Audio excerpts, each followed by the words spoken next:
exploser ECAM. Nous avons commencé sans vous, mais là que vous nous avez rejoints, nous espérons que vous allez être de véritables leaders. Aujourd'hui, nous avons des possibilités pour vous accompagner, pour vous encadrer. En 10 ans, nous avons pu acquérir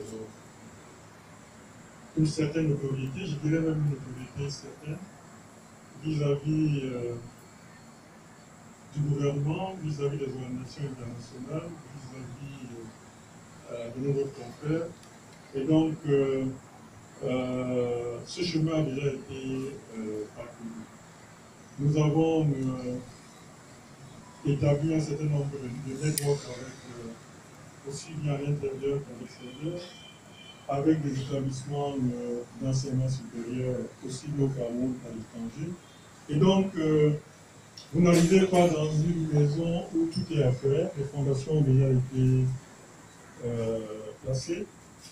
On compte sur vous donc pour élever la maison et puis ensemble nous mettons le profit. Donc, je ne serai pas très long. Encore une fois, bienvenue. Encore une fois, bravo, n'est-ce pas, pour cette extraordinaire mobilisation. Et vous êtes chez vous, je vais donc vous passer la parole, puisque vous êtes chez vous, nous allons tout simplement vous écouter. Mais vraiment, je compte beaucoup sur vous et je suis très heureux aujourd'hui de vous accueillir aussi nombreux, aussi divers. J'ai vu les profils un peu circuler, vous venez de partout, dans diverses activités, et c'est ça qui peut nous faire l'intérêt de ce mouvement. Nous comptons beaucoup sur. Je crois que nous allons essayer de mettre en place un certain nombre de choses. Nous devons apprendre à travailler ensemble, à être solidaires, à essayer de nous aider. Il n'y a aucune raison qu'on aille ailleurs, hein, si nous voulons trouver des compétences en interne. Il faut que ce soit vraiment des compétences. On ne va pas travailler entre nous si la qualité n'est pas. Absolument, n'est-ce pas, que nous visons la qualité. Et je crois qu'il y a beaucoup de choses à faire ensemble. Je laisserai que vous aussi nombreux. Je vous passe.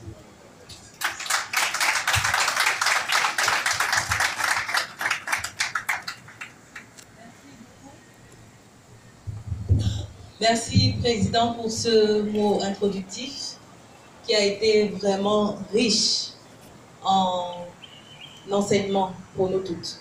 Nous avons pu vivre ensemble, à travers les mots du Président, les débuts d'ECAM il y a 10 ans.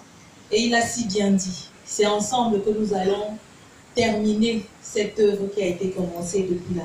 Et pour cela, nous devons y mettre de la qualité, dans la solidarité, pour qu'ensemble nous puissions faire émerger ce pays. Donc nous allons continuer avec le mot de la coordonnatrice de ECAM au féminin. Le président l'a un peu introduit tout à l'heure dans son propos, toujours dans cette recherche, dans cette quête de qualité, de performance et surtout de développement de notre écosystème économique.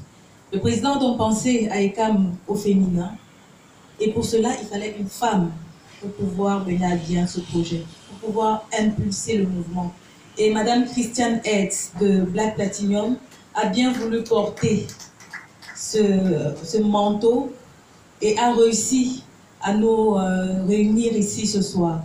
Donc nous allons accueillir Madame Christiane Hetz qui va nous parler en fond d'ECAM au féminin. Nous toutes qui sommes réunies ici, pour certaines, elles en ont déjà une certaine connaissance, elles ont la quintessence d'ECAM au féminin. Mais pour certaines d'entre vous encore, elles sont venues pour voir ce qui les attend, pour voir ce qu'elles vont faire,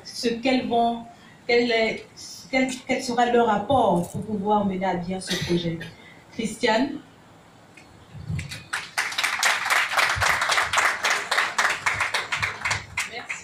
Merci à tous.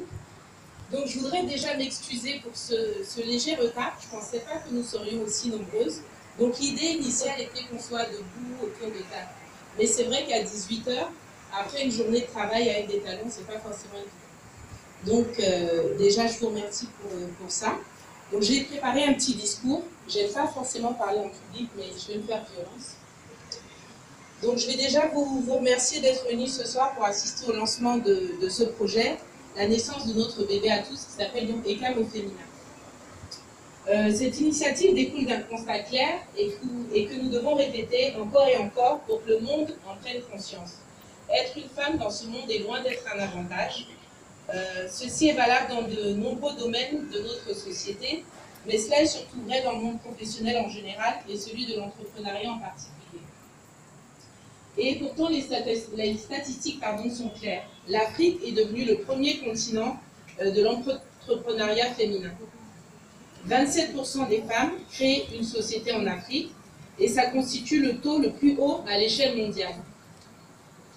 Donc on estime la valeur totale de PIB entre 250 et 300 milliards de dollars environ pour les femmes entrepreneurs en Afrique. Mais, bizarrement, ces chiffres sont très intéressants, mais 70% d'entre elles n'ont pas accès aux investissements.